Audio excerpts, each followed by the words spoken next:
What's up, everybody? This is Phil Cartledge, and you are tuned in to the Dynasty Hotseat.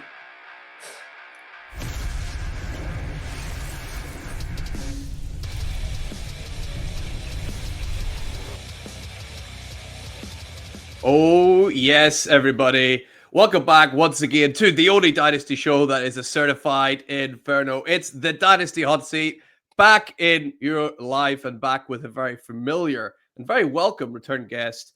It's Phil. You, of course, can catch him over at Posh Plays FF. Phil, you're a much busier guy than when you were on over in October. You got a sweet new gig over at the amazing folks in Between Media, as well as being a part of the amazing Fantasy Wildcard team. Congratulations on the new gig, Yeah, Phil. man. You're absolutely crushing it. You enjoying it so far?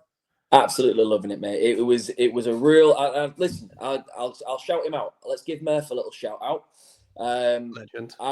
I went to the guru, the godfather that is Murph. When Rich King decided to change his track a little bit to suit and cope with his family life. Obviously, I was working for King's Fantasy Sports before, from the writing point of view. And I went to Murph and I just said, look, what do you reckon? What do you reckon's out there? Where can we go? Where can I take this? And Murph said, well, actually, I might know the perfect guy. And he said, look, let me get in touch with Seth over at IBT.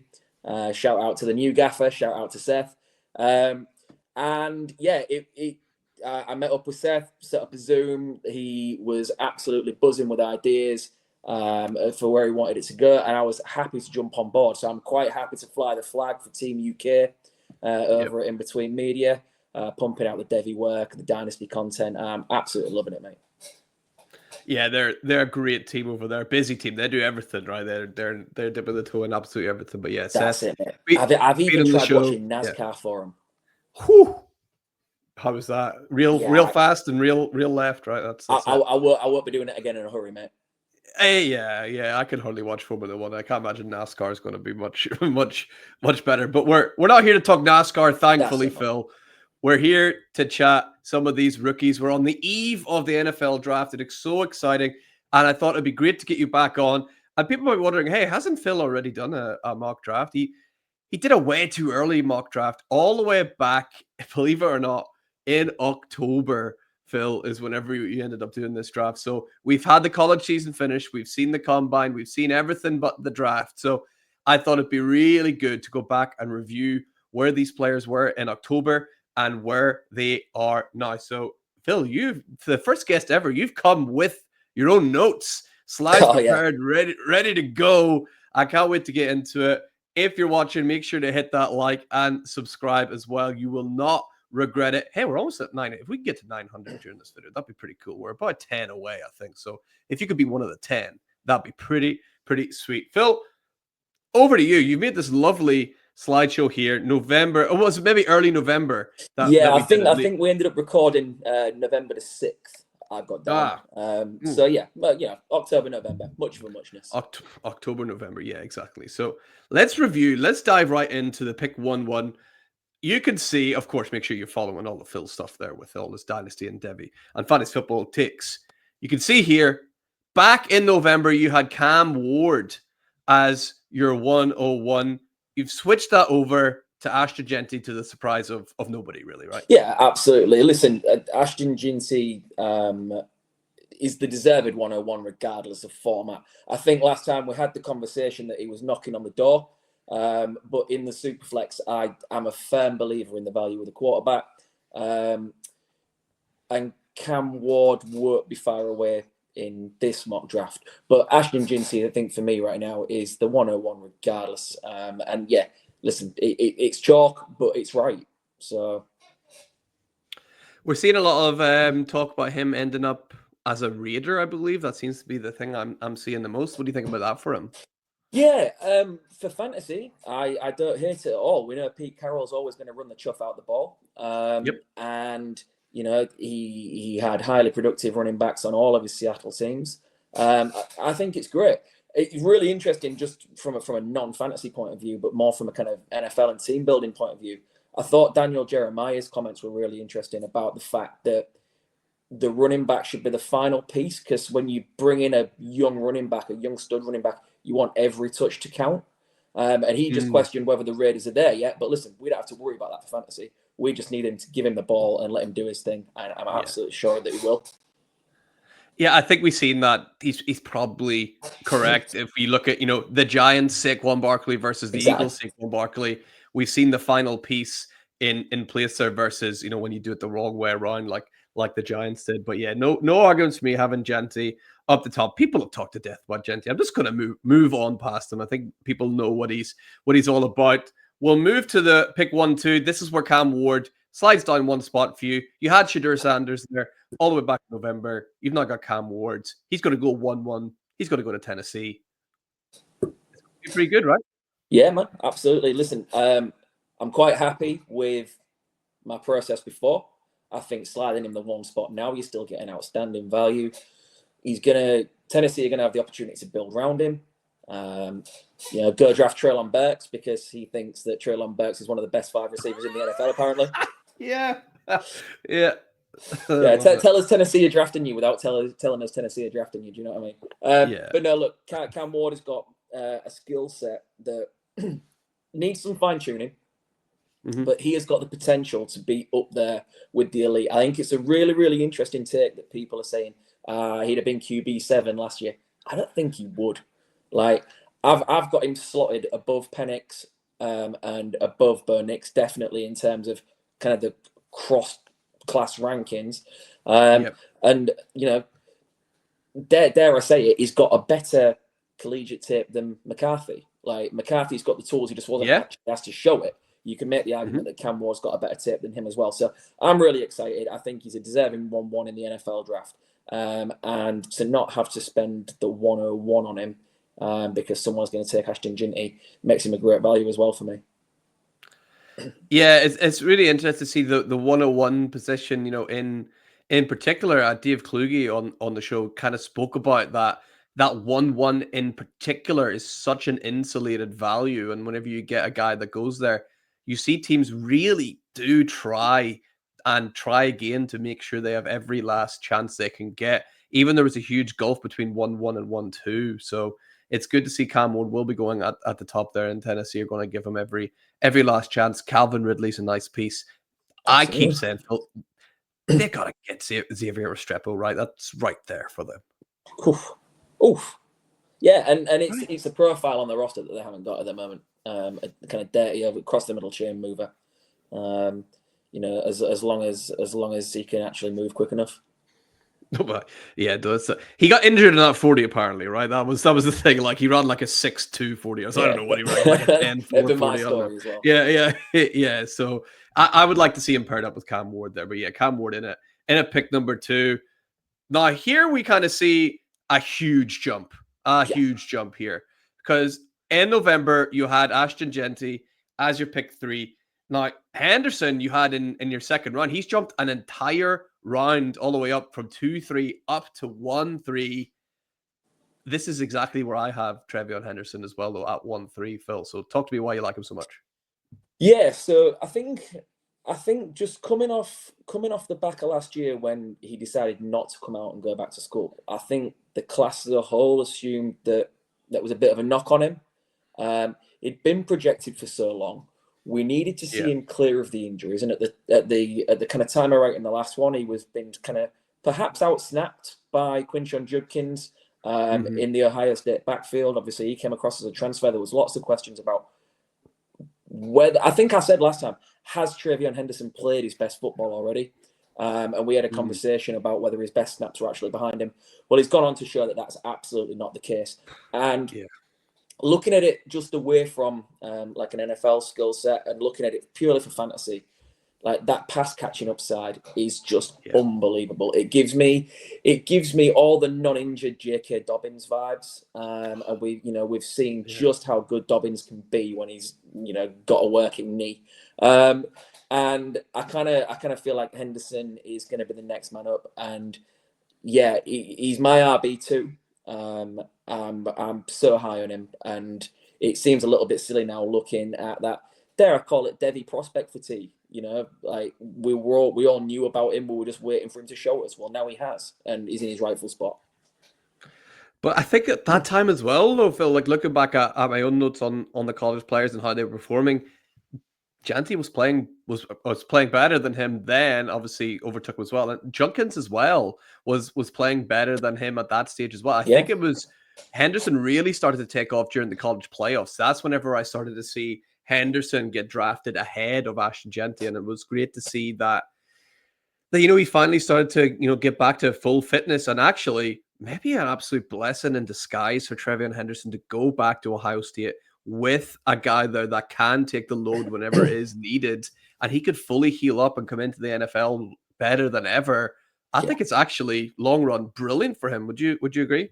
Oh, without a doubt. And he stands to land in a good situation. Like he's going to go day 2. How high in day 2 when you've got so many kind of defensive linemen kind of chipping away at it and edge rushers? You might find that it actually gets pushed down in day 2 and down towards the kind of second half of the second round. And if he ends up in the second half of the second round, he's going to walk into a decent team as well. So yeah, I think it's wheels up for him, and I'm going to be drafting him regardless. Like I'm going to be snapping him up everywhere I can. With his pass blocking, I just think he'd be so nice for my Kansas City Chiefs. Well, I don't see how it's going to happen, but I would love to get him in. Kansas City really needs someone who can pass block as many people as we can get, along with someone who can actually be a good pair of hands in the backfield as well. I think Trevion Henderson fits the Chiefs beautifully. I just can't see a scenario where that happens, sadly. Yeah, no, I can see that. 31 a bit brave, wouldn't it? And he's not making his way back to you in the second round. No, I think we're going to take an offensive lineman at 31. I would imagine anyway. So hey, look at this. The same smiling face of Ted McMillan staying at 1-4. Man, I've seen him mocked all over the place, including some people saying he's not even getting in the first round. There's zero chance that happens, right? Stupid. Yeah. Right. Listen, there's so many people out there that just want their voice to be heard by shouting louder and shouting nonsense. Like it's not happening. It's not happening. He is perhaps not as clean cut as we thought. Questions about the speed, but look, where he wins, there are very few people who can match him, and that's the size, the wingspan, the red zone threat. I still maintain, yes, he's not explosive. He's not built to be explosive. The guy's 6'5", but at his size, his short area quickness is better than people give him credit for.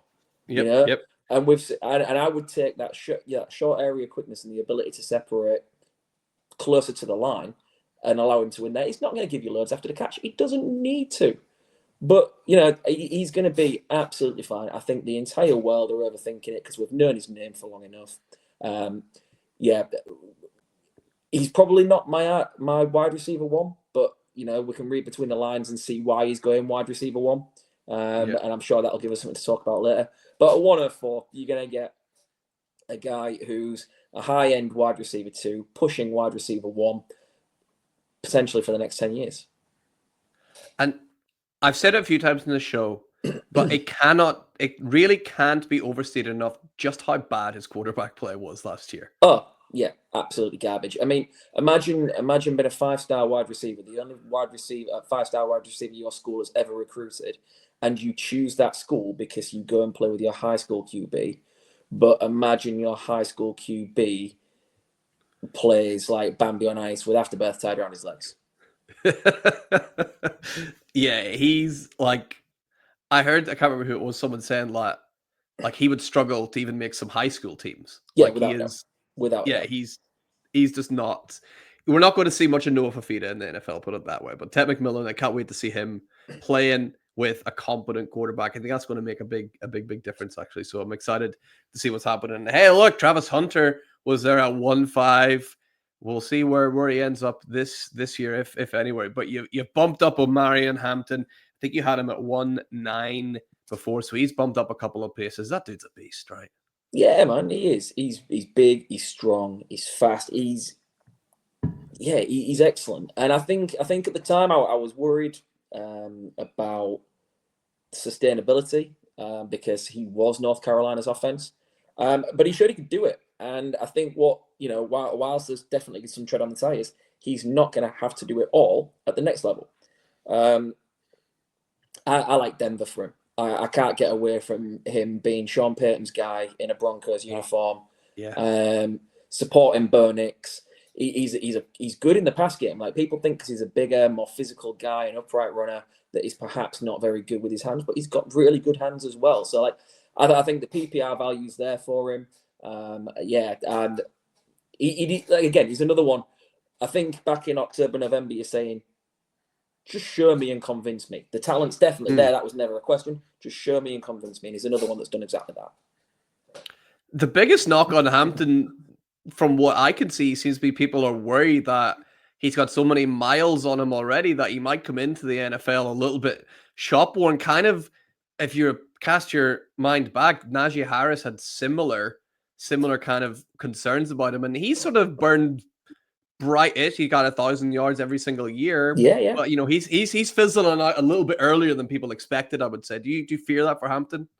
I mean, look, it's a possibility, but it's also where you're drafted to. So, like, if you've got those miles on the clock, getting drafted to the Steelers at 24, I think it was, that Najee went in the actual NFL draft. Like, the Steelers are going to run the football because they've had no QB since Big Ben retired. So, like, they're taking this guy who's already got miles on the clock and probably never looking at him past his first contract and running him into the ground, which is exactly what they've done, which is absolutely their prerogative. But he's not been bad. He's just not perhaps hit the heights that we expected.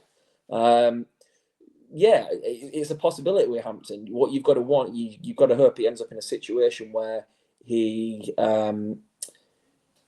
subsidizes and spots a passing game and an offense, and he's not expected to be the workhorse that's getting the carries that Najee got.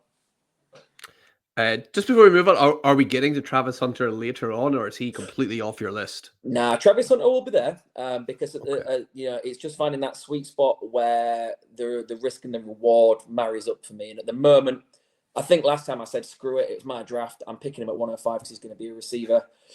Yeah. At the moment, the fact that we're literally 24 hours away from the draft and we still don't know what he's going to do.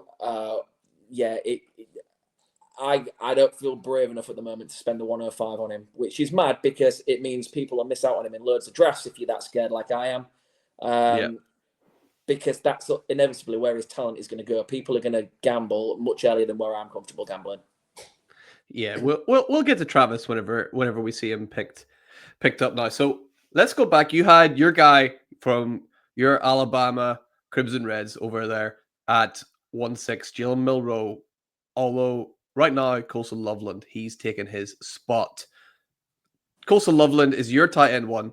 Colson Loveland is my tight end one.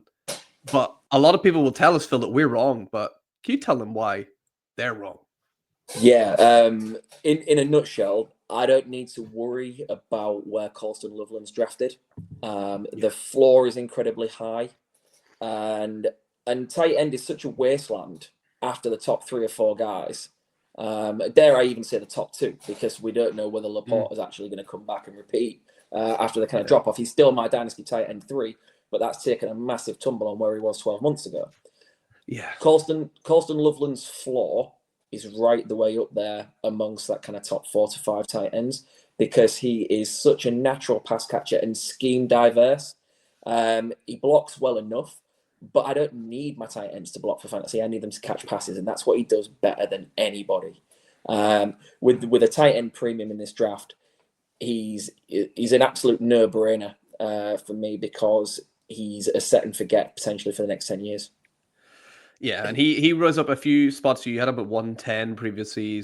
He's gone all the way up to 1-6. Everyone's drooling over this potential, reunited moment with his old coach over at the Chargers. Is that the dream landing spot for you as well with Loveland?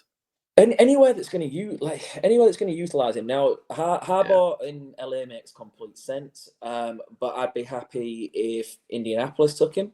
He's going to immediately be arguably their best wide receiver and pass catcher because they've got nobody in their tight end room. And, Michael Pittman and Josh Downs, yeah, they both fill a role, but they've maybe not been the guy that, particularly with Pittman, that we ever hoped he would emerge into after flashing a couple of years ago. So yeah, I like the idea of Indy. There's a couple of other nice spots. I always look at it like, don't let having a good player on your roster stop you from taking a great player. And there's loads of sides like that with a good, reasonable tight end who could upgrade quite easily. So yeah, listen, I think it's wheels up because you can play in any system as well. Love it. He's in at 1-6 and at 1-7. You see that Tyler Warren is coming off the board right after him. You had Luther Burden in there. Tyler Warren, he's risen quite a lot for you. You had him in your second round, I believe, at 2-6. So he's risen up, basically a whole round here. Man, he's a weapon, right? He's a bit like a Swiss Army knife. I sometimes think that makes people take him either not seriously or like way too seriously. It's a bit of a balancing act with Tyler Warren, I find sometimes. Yeah, without a doubt. So like the 206 last time was. So sometimes you can be really, really wary. People will talk to you about 1 year breakouts, and that kind of final season breakout.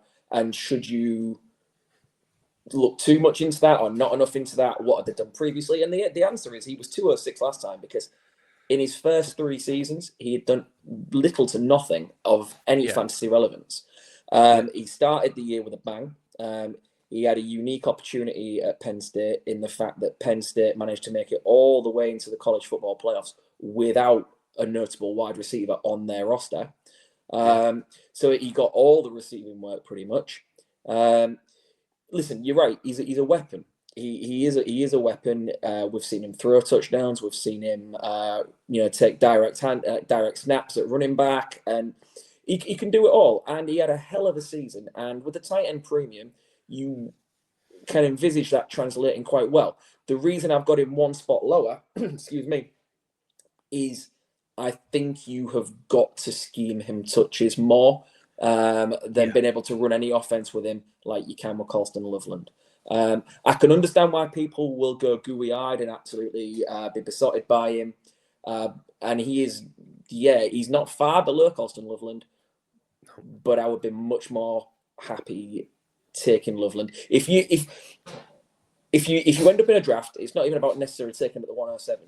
But if you know that you're going into there thinking, I want to upgrade tight end, take Colston Loveland a pick early rather than missing and having to settle for the tight end suit with Matt Shaw.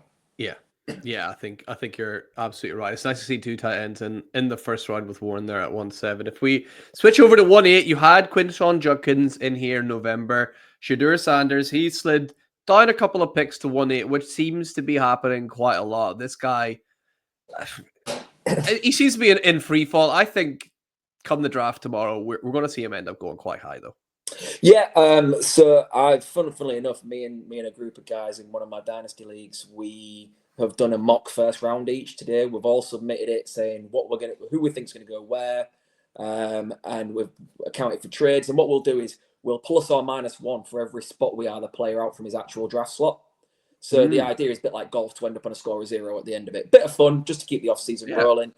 And I've got Shadur going 8. I've got Carolina trading out of that with Pittsburgh, so Pittsburgh can get up above New Orleans. New Orleans pick at 9. So I've got Pittsburgh trading up with Carolina to come into 8 to get their guy. Mike Tomlin seems to like him, and he would certainly be the best QB they've had for a long time. I think all of this comes down to people's comfort with his personality. Is he a Nepo baby? Would he be a first-round QB if it wasn't for Daddy Dion? Like, look, he's a good player. He's a good player. He lacks an elite arm, but he's very, very smart. He's got a quick release when he decides he's going to use it. He is guilty of wanting to hold the ball and play hero ball a bit. But he's a winner. He's a winner, and I actually think him slipping in the draft is a good thing because he's going to end up in a better situation. I don't buy the fact that teams are going to have to trade back up into the first round to get him. He's going to be long gone by that point. Like I say, if it's hard to look past New Orleans at 9 without projecting trades because they're in a dire state otherwise. And I was thinking about like how to comp him, and the only way the one I can't get away from is like that kind of point guard play of Tua. Like if you surround him with the right weapons, he reads defenses incredibly well. He's mechanically sound, and he can dink and dunk without having to stretch and test those deep areas where his arm strength is going to come up a little short. Yeah, that's what I see as well. It's just finding the right fit for him. I don't think he's going to have any problems like learning a new system or anything. That seems to be his strength, is like the mind that he has. So it's just can he adapt from, it might be a bit of a culture shock going from, immediately being under pressure constantly all the time to actually going, oh, maybe I have a little bit extra time to think here. That could be all the thing that he needs, because obviously that Colorado offensive line, nothing to really write home about. So you're hoping that's going to improve for Sanders. He's a great pick at 1-8, I think. So moving on, you had obviously the aforementioned Marion Hampton there. You've gone for a guy, Phil, I've asked a couple of guesses. You can compare all the wide receivers you want. Emeka Egbuka at 1-9 for me has the highest floor of any wide receiver in this draft. Yeah, 100% agreed. 100% agreed. He is. Look, particularly when you get to 1-9, right? So you've made the playoffs. A team with the 109 pick, unless it's been traded and passed through several hands, is a playoff team. And playoff teams get stronger by making smart investments. Like there's two kind of ways of looking at it. You can swing for upside, knowing that you've already got a decent roster, but at 109, you're not exactly right on the cusp. Egbuka, for me, will live in that wide receiver 15 to wide receiver 24 range for a long time. And if you can take that as your wide receiver 3, high-end wide receiver 3, potentially if you need him to be your 2, I wouldn't be too upset with that. But if you can draft him into a team where I don't know, say you've got a stud and then an emerging guy like JSN. Like if you can bring Egbuka in to be your 3 in that lineup, you've got again a guy you can set and forget for an awful long time because he's so polished. He's got that kind of 10 to 12 point floor every single week. Like game on. I sometimes look at guys like that as like a welcome sign for me to just be able to go out and safely buy like an older veteran wide receiver as well, where I can go, right, I'm having to rely on this guy, but I've got him for a year, and then I've got someone like Egbuka that can come through. Yeah. So he's a really good piece to sort of stabilize your future and have that confidence to go out and spend some extra draft picks on, like maybe you could spend your second round pick on a veteran that you can pick up just to fill in for the year and make a championship push. Totally. Couldn't agree more. Yeah, absolutely. Egbuka locked in. Great value at 1-9. Next up at 1-10, this is where you had Colson Loveland. And hey, we spoke about him earlier. This is where Travis Hunter appears. I think he's going to play both sides of the ball. I think he's going to do it. I think he's going to play both sides of the ball. I'm more and more convinced the more we get closer to the draft. Yeah, it seems another really badly kept secret that is going to be a Cleveland Brown. That gives them opportunities. It definitely helps his opportunity for more snaps at wide receiver, because outside of Jerry Jeudy, they've got a room that's not a great deal to write home about. So there's definite potential, and again, how much of it is silly season and the headline's been taken out of context? This talk that if he can't play both ways, he's not going to play. From what I've seen, that doesn't sound like the kind of thing the guy would come out and say at all. He seems to love the game far too much. He's dangerous with the ball in his hands. Like that's the long and the short of it. And for me, the best way of getting the ball in his hands is at wide receiver. But you still want to see, before you can feel comfortable taking him any higher for me, you still want to see how they announce him on draft night.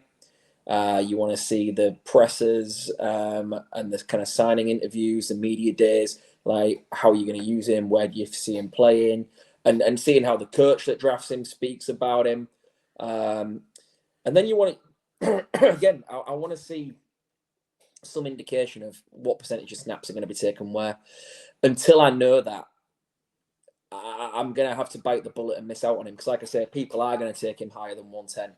But ultimately, this is where I feel comfortable. If I've got the 110, like this is the other way of spending those playoff team picks. Swing for upside, knowing that you've already got a stable core. So yeah, that's what I'm doing here with that, taking him at 110. Yeah, I really like the swing at 110, getting the guy that could. I mean, if he ends up playing wide receiver, a lot of people have sort of said that he's a better prospect than even Ted McMillan is. Is he? Yeah. If he only played wide receiver, would he be up there for you? Yeah, I mean, he'd be my wide receiver one.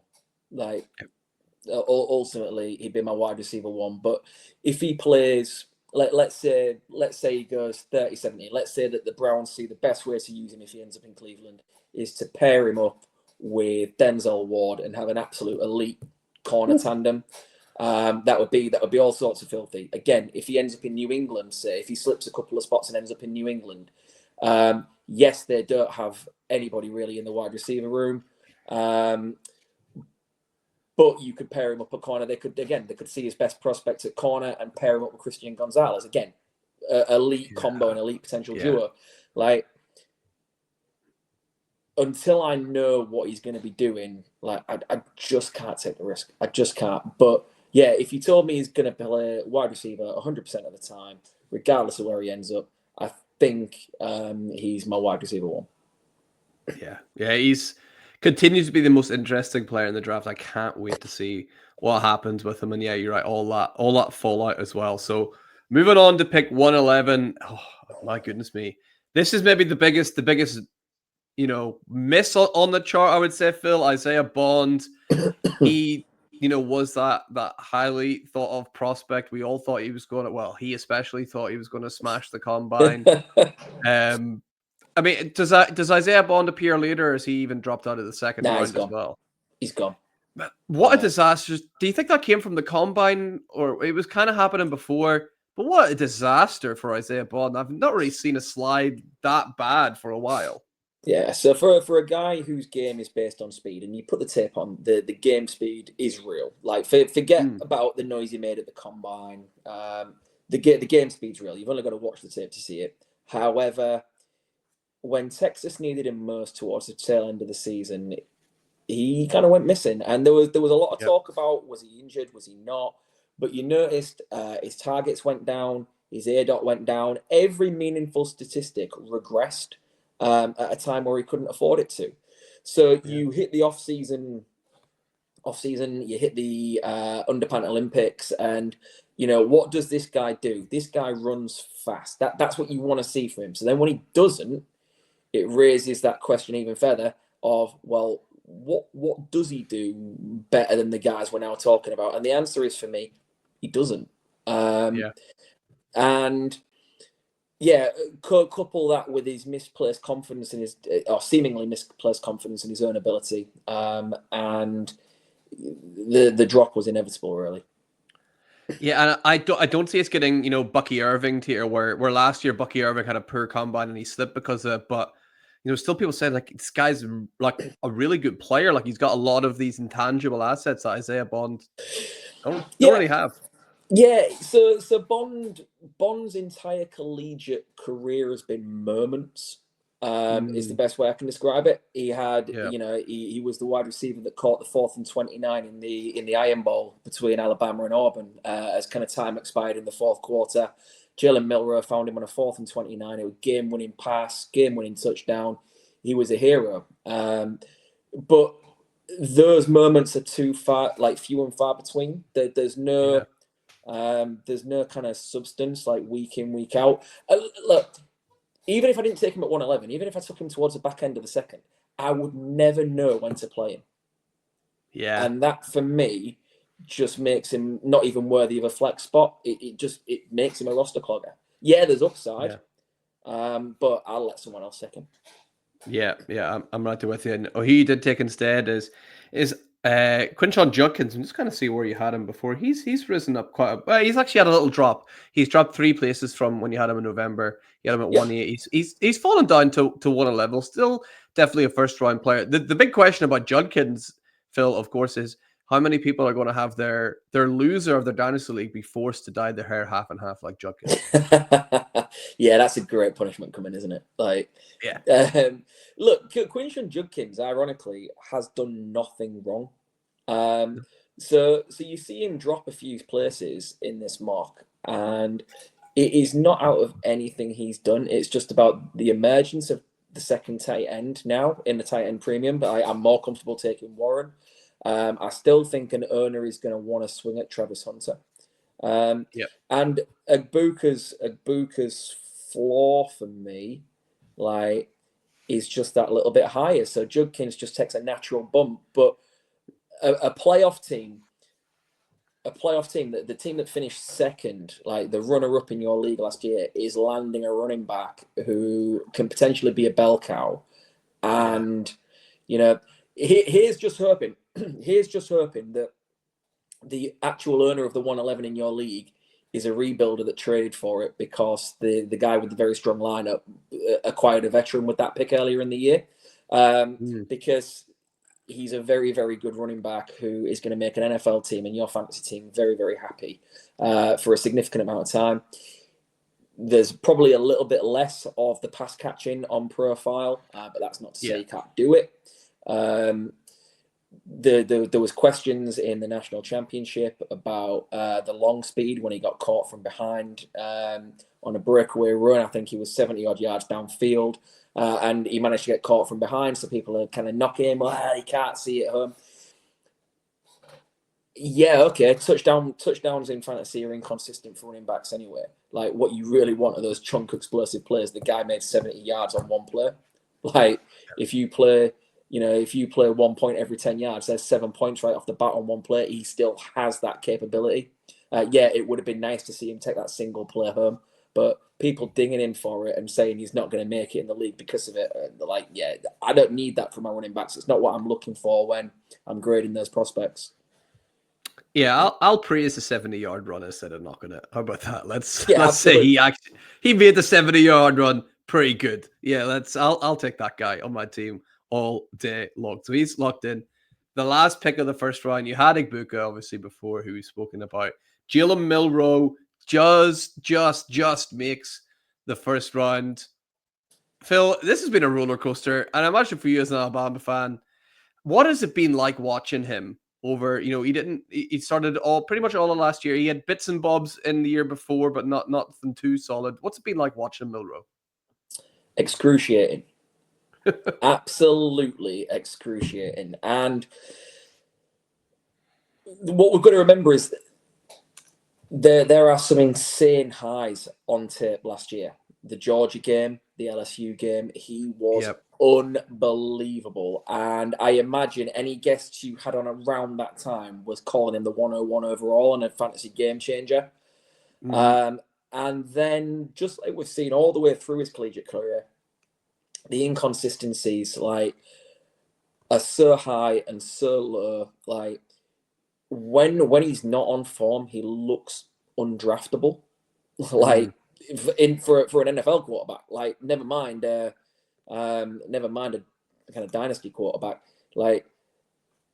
Listen, the reason I'm taking him at the 112 here is if you're the league winner and still have your 112, he is the ultimate dart thrower.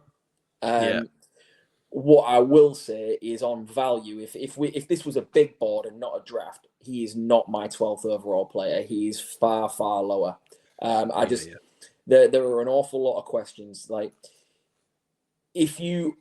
So for me, I'm a guy who got burnt by Anthony Richardson. I took too many shares of Anthony Richardson, and it just gives me exactly the same vibes. Now, you could argue he's played more ball, he's got more wins, he's got more time on task. Yeah, he has. He's got all of that, and probably still looks as erratic and inconsistent as Anthony Richardson. He is legit fast. He's a freakish athlete, Yeah. He could be like that kind of cliche Konami code quarterback and an absolute game breaker, which is why I'm happy to shoot my shot because I've already got a good lineup. I'm not investing high capital in him. But if it was me, if it was my team, if I'm the owner of that pick, I'm not sure I'd still be comfortable with it. I just feel like it will be a pick that a lot of 112 managers will make. We always like talk about on this show and lots of other shows about, dream landing spots and where you want a player to go. For whatever reason, I can't picture Milroe anywhere. I can't visualize it like at all. What he needs is he needs a complete investment from a franchise in the same way that the Baltimore Ravens, my beloved Baltimore Ravens, changed everything schematically about their offense the day that Lamar Jackson walked in. Like they invested in him 100% and brought in Greg Roman. They brought in the scheme. They brought in everything to utilize his traits. And at the time, Lamar's traits were his rushing ability. He hadn't developed as a passer. There was still an awful lot of questions about his ability as a passer. So they surrounded him with good options in the tight end game. They invested with 2 tight ends in that same draft. They then went and got Mark Ingram. They had an experienced backup behind him in RG3. And they give him everything he needed to succeed. They changed the game plan. They changed the script. It was a brand new offense that the league had hardly seen. And he benefited. Jalen Milroe would need the same treatment for me to stand absolutely any chance. And he has just not put on tape during his collegiate career what Lamar Jackson did. Lamar Jackson won a Heisman and was breathtakingly outstanding. Jalen Milroe had spells where he was getting benched frequently cost his team games. Was it Alabama bench Milroe and your backup quarterback dropped the touchdown before he made the end zone? Was that this season? Was that last year? Was that Alabama? Yeah, that was. It was this season. Yeah, that wasn't great. I think he had the game wrapped up, thankfully. But yeah, that was not a good look for that guy. So that brings us to the end of the first round. I mean, that was brilliant reviewing through it. Before we move on to the second round, if you're still here with us, remember hit that like and subscribe to stay up to date. Phil, we're gonna go a bit quicker through round number 2. So you had Caleb Johnson there. You've gone with Luther Burden, who was your 1-7 whenever we last spoke on the hot seat. He's dropped down a bit. He's down to 2-1. Is that kind of the same thing before when we were talking about Quinshon Judkins, where it's not actually his fault, other people have just risen up, or is he actually been bumped down? Yeah, it's a little bit of both. He kind of went missing this season, but I blame his offense more than him. And I've heard you speak about that with other guests, Mags, when I've listened to the show. And it's very real. Like, he was let down by poor quarterback play, a poor offensive, seemingly non-existent offensive game plan at times. But then also, there's questions about where he ends up. I do think he needs some touches scheme to him.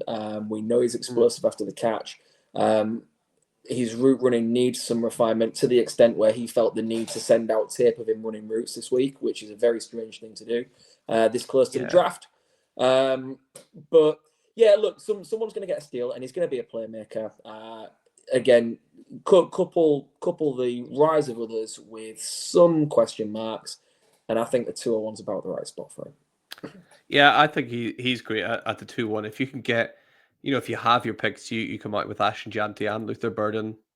That's real nice. That's real nice to add to your team. So going on to 2-2, you had Evan Stewart here, who obviously didn't live up to the hype that was behind him, mainly due to you pointing out his quarterback couldn't throw to that side of the field all year. Cam Scatterby, he replaces him. He rose to fame during the college football playoffs. I don't think you had him in your first 2 rounds. Not at all. And that's a really timely reminder to people. If you play Dynasty or Devy, I'm a Devy guy.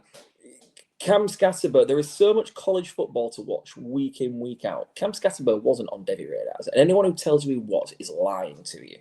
All right? However, he completely and utterly deserves to be where he is now, kind of on that fringe of the first round, because he's a knockout blower. Home run hitter. Evan Stewart, I'm guessing doesn't appear in the second round here? No, so Evan Stewart has decided to go back to school. He's not going to be entering the Ah, 2025 draft. He's going to spend another year at Oregon, which is good for him. I think he's going to be playing with a new quarterback. He's going to be playing with, we assume, obviously because Dylan Gabriel's moving to the league as well. We assume Dante Moore, who was a high Devy recruit a couple of years ago. So there's time for them both to lift each other and salvage their stock. Yeah. I think that's a great decision from Evan Stewart. We might be seeing him this time next year. So moving on, this is where you had Trevion Henderson, of course, before. Jackson Dart appears here. I love watching Jackson Dart. He's a real lot of fun. But we've had a couple of people talk about, why it's a bit risky drafting these Ole Miss quarterbacks in particular. Can you maybe shed some light on why that school in particular people are a little bit wary of when it comes to quarterbacks? Yeah, so Lane Kiffin is an offensive genius, but he also builds his offense around quick strike. It's very spread out, lots of 1 and 2 reads at most, and he doesn't ask a lot mentally of his quarterback. Jackson Dart is going to have to show teams that he can take an awful lot on when he steps into the league. And for me, he's the perfect draft and stash because the skill set is there. There's no doubt about it. He showed that he could do elements of it at USC before he transferred to Ole Miss. He needs to go hold a clipboard for a year, learn an offense, and a patient owner could have a gold mine on their hands in the long run. But yeah, just don't expect too much too soon, basically. Yeah, he's definitely a taxi squad guy. He could go round 1, I think, though. I still think he could go round 1. Yeah, he's the one. He's the one that people are talking about trading back in for. I could see the Giants passing on a QB at 3 and coming in and drafting him, letting him sit behind Russ and Jameis for a year. How's that for a room to learn from? Are you gonna pick all sorts of life lessons out here? But yeah, I could see that being the perfect player, and I keep looking. I've been doing more mock drafts than I should really admit when I should be working. But the Rams pick at 26 at the moment, and I just don't see a natural fit for them of the players that are likely available at that point. I could see them trading back to 33, 34 with one of the sides at the top of the second, or alternatively, Matt Stafford's no spring chicken. What's to say that Sean McVay couldn't have him and sit him for a year? There's definite scope for him to make the back of round 1. Yeah, absolutely. He's locked in at 2-3. At 2-4, you had Garrett Nussmeier in here. He's going back to school. He is, I presume. Yeah, going back to school. So you put Caleb Johnson in here. You bumped him down a few spots. He was, I think, 2-1. He's bumped down to 2-4. He's been, again, a bit of a roller coaster. He's been all the way up, 106, I think he went as high as, but he has sort of settled down back into the first, early second now. What about Caleb Johnson? Do you like, and why did he not make your first round? Yeah, so when you look at the crop of running backs that have got drafted before him, right? Caleb Johnson jumped onto the scene with outrageous production this last year. He really, really performed well. From a stat filling and box score perspective. However, he benefited from one of the best lines in college football. Iowa's offensive line is absolutely no joke. And I think when you actually put it side by side, I don't think he utilized that offensive line play as well as others. Others made more with less, whereas he perhaps some of those other runners, if they had the same offensive line, could have put up Ashton Jeanty numbers potentially. I just felt like the vision's a little bit lacking. And yeah, he's gonna be a thumper at the next level. But I'm perhaps just not as high on him as I thought I might have been coming into the offseason. Yeah, I think on the team he's sliding down it. Not quite enough where I thought he was going to be one of my sleeper picks. I was saying you in November, but he's definitely still down to about this spot for me as well. You had Carson back here. He's quite rightly going back to school again. Now you put in Jalen Noel. I don't know if you've been tuning into the Wildcard Dynasty show. A real a real scrap going on with James and Ali between their favorite Iowa State wide receiver with Noel and Higgins. You've gone for Noel ahead of him. Yeah. Why? What's better about him than his teammate, who we might see later? I'm not actually sure. So for me, it's the game speed. Everything he does is like his hair's on fire. And yeah, look, he's got the route running, he's got the pass catching, he's got great hands, but it's just the explosive speed. He doesn't slow down in his breaks and in his cuts. It's he's a guy I didn't watch enough until this kind of phase of the offseason. And I started seeing his name mentioned more and more. And I was like, I'm going to have to go watch this again and really kind of take it in. And I was blown away, absolutely blown away. I think there's more fantasy upside. At 205, I'm swinging for upside now. And for me, he's got more upside potentially than a couple of the other names you're going to see. Yeah, I think he's definitely a high explosion player for sure. And Tyler Warren, we spoke about earlier, he's obviously risen up into your first round. Matthew Golden, maybe benefiting a lot from his teammates slide. He's at 2.6. And I got to tell you, Phil, I really like this. Matthew Golden going, 106, 107, far too rich for me. I've seen him go there a few times.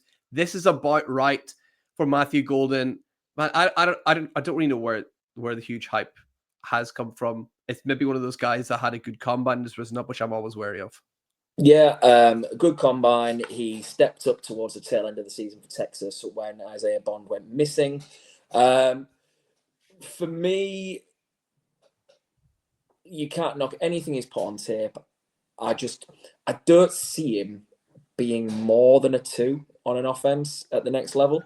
And so for me, yeah, this just feels about right. And I do feel like in a lot of drafts he's going to go higher. I feel like people are going to reach and take him. And all that does is, in fact, start asking the questions now. And when he gets good draft capital, when he ends up at Dallas or something like that to play opposite CeeDee Lamb, start asking people how much they like him. Start telling your league mates how much you like him, and then let them trade up and take that pick off you. Yeah. Sell that pick for him. Trade back a couple of spots. Pick up Jalen Noel. Thank me later. Absolutely, sell him the golden dream and have a happy Noel. I don't know. That's not great.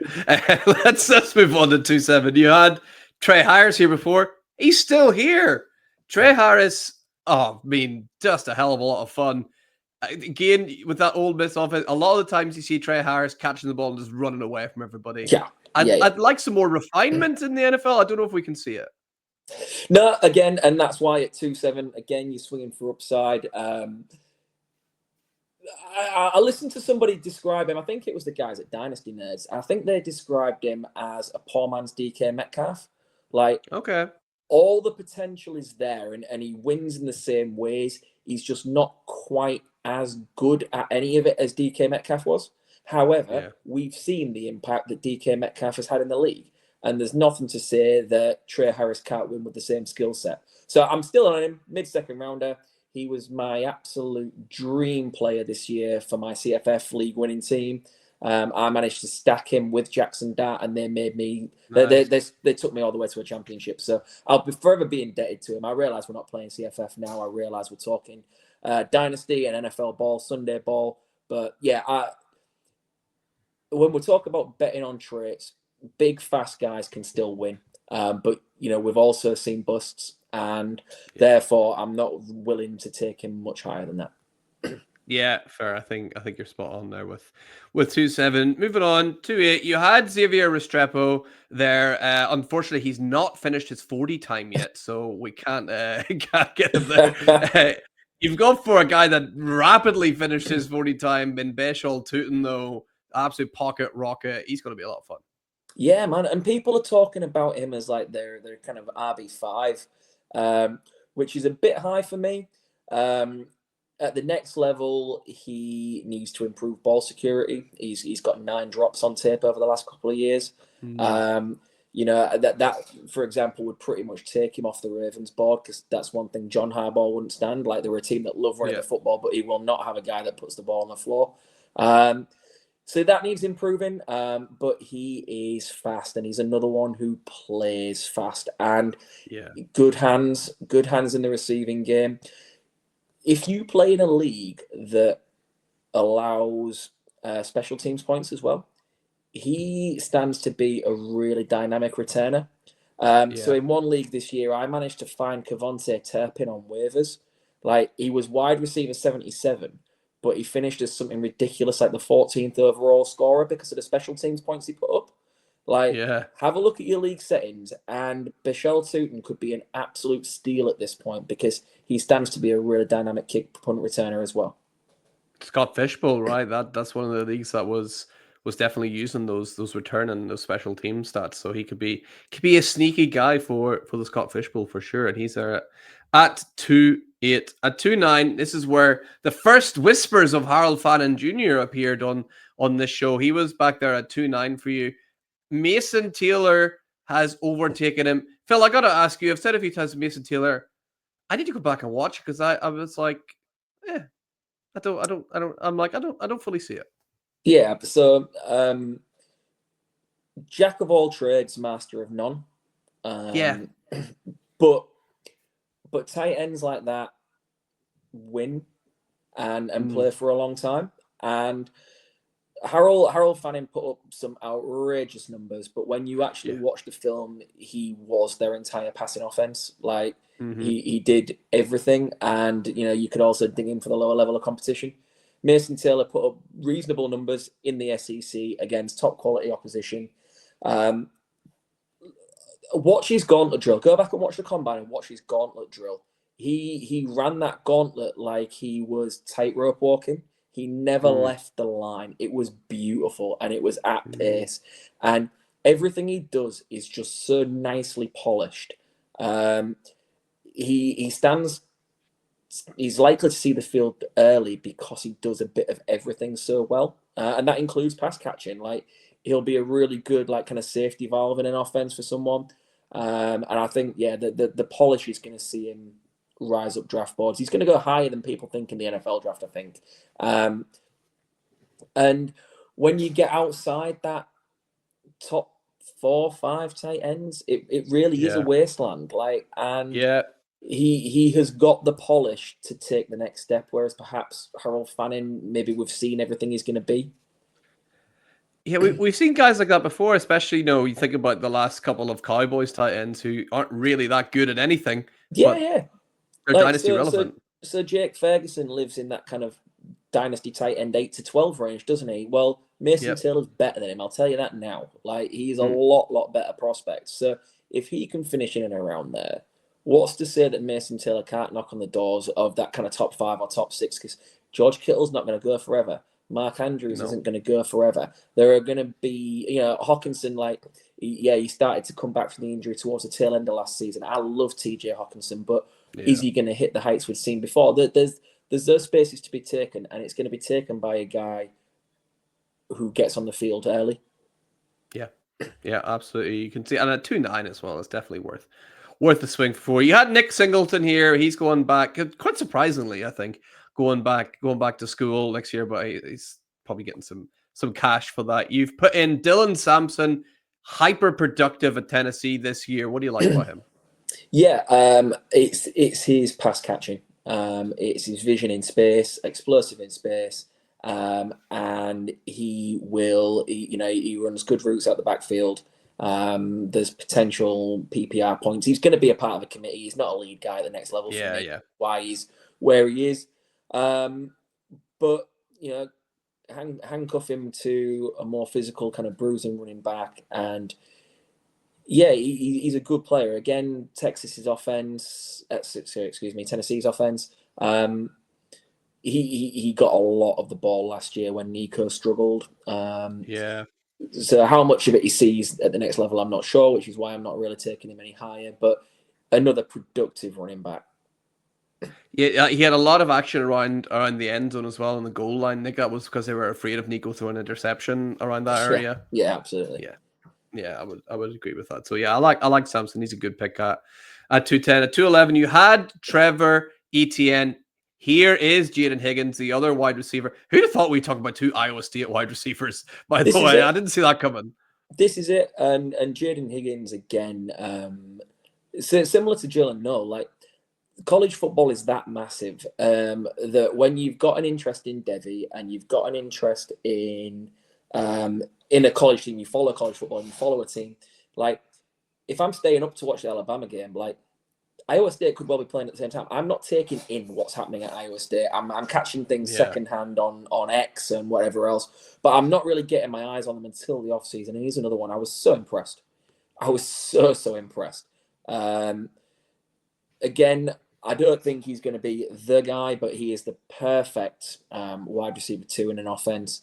And again, the upside is massive. So yeah, he deserves to be there. I would 211. Some people might go, oh well, I see him going the third lot. You might, but your money's better spent on him at the 211 than some of the other guys you're going to see being taken. I would rather take him than any of the other tight ends, for example, even in a tight end premium. But guys are going to get a little bit gooey for your Elijah Arroyos. They're going to still want Harold Fanning to see the production.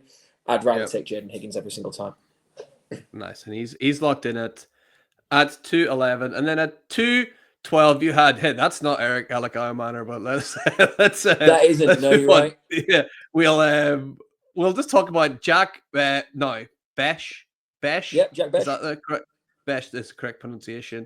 He's a nice player. I've not seen him spoken about a lot. He's starting to rise up and starting to make a little bit of noise, but he's a nice safe pair of hands, I think. Yeah, so there's the potential that he goes on to be a better NFL receiver than fantasy receiver. I'd say, first of all, like, but at 212, like after the 207, 208, like, what are we getting? Second round picks are like a 1 in 5 chance at best, really. So you're better off putting it in traits. And Jack Besh is big bodied, catches well away from his frame. Let's put it this way: 2 years ago, on an LSU offense, so he transferred to TCU this season from LSU. On an LSU offense that contained Brian Thomas and Malik Neighbors, he led those guys in targets and receptions.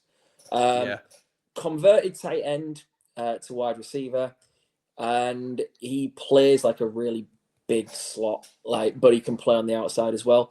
I like the skill set. He's not the quickest. He's not going to set the world apart with his pace. Uses his body and uses his frame incredibly well to get good push off at the line to create his separation.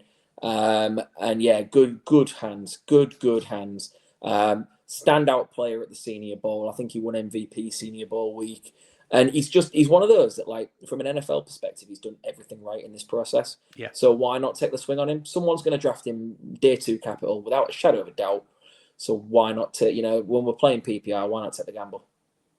Absolutely love it. And then, of course, make sure you're following on there. You can see the Fantasy Wildcard Devi logo. That's a lovely logo. Whoever designed that, very, very. Do you know what? Very, every Fantasy Wildcard Devi show that we record, I sit back and I look at that logo sitting in the top corner, and I listen to that intro, and I think we've got the best setup in fantasy. And I believe I wouldn't ever want to say that to the guy that set it up or anything, Max. But fair play to you.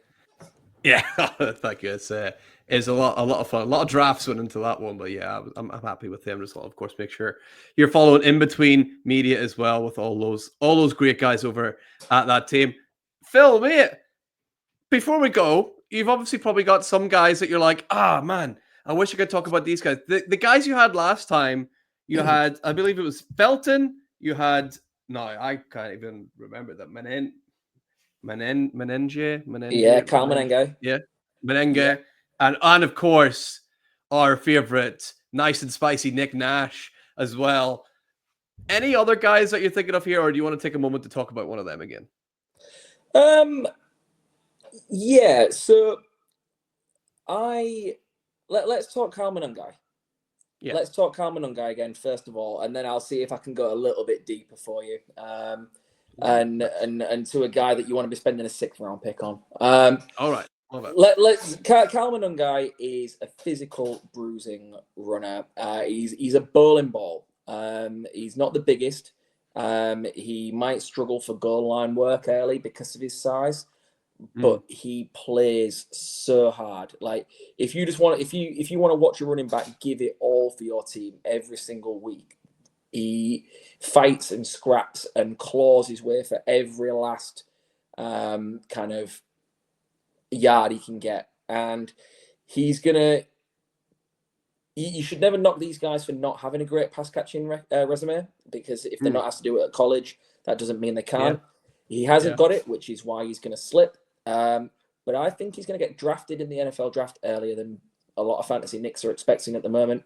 And depending on landing spot, he could be a real steal, because he's the type of guy that might wait a while for an opportunity, but when he gets it, he won't let it go. Love it, absolutely love it. And then you teased us with a guy potentially getting in the 6th round here, or could go undrafted potentially. Who is absolutely. Efton Chisholm. Okay. Efton Chisholm. Wide receiver out of Eastern Carolina.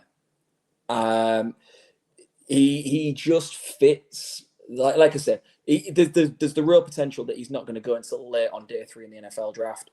And listen, if you've got a late 6th rounder and you just want a dart throw, or even if you listen to this and your league mates don't, and you make him a priority waiver stash when the waivers open immediately after the draft, get him and stick him in your taxi squad. He might end up being nothing, but he just wins in a way similar to guys we've seen have success over the last couple of years. Now, to call him Puka Nacua would be stupid. All right. Of course, nobody just turns up and ends up being like Puka Nacua. But in terms of the skill set and winning in the same ways, the short area quickness, the working in and around the line of scrimmage, he's a hell of a wide receiver. And, if you stash him on your taxi squad and he comes to nothing after 2 years, you've lost absolutely nothing. But I've just got a sneaking suspicion he might end up being something. How relevant he ever ends up being, who knows? But it's better that guy sat on your roster than someone else's. Absolutely agreed, mate. Couldn't have said it better myself. And unfortunately, Phil, that does bring us to the end of another 2025 mock draft. Mate, it is always a pleasure to have you on. I think you should give yourself a pat on the back for how well you did in November, by the way. You must be pleased with that. Yeah, man. Like I said, November's all about putting those prospects out there and then seeing it home. As the process goes on, you go back to the tape in the off season. You try and see whether what your eyes were telling you at the time is actually right. Was it happening for a reason, like the Caleb Johnsons who end up slipping a little bit? But then the other guys get the bump they deserve. And I think I'd like to think that that's not a million miles away, certainly from how I would draft at each slot anyway. Yeah, absolutely love it. So brilliant job as always, Phil. Thank you so much for coming on once again. And of course, thank you to everyone at home for listening. Remember those like and subscribe button there, right there. Leave a little comment as well. What do you think is going to be the steal of the draft as well? That'll be really good to know. So thanks for joining in. And don't forget, for anything Dynasty you need to know, keep it locked on the Certified Inferno. See you next time. Bye.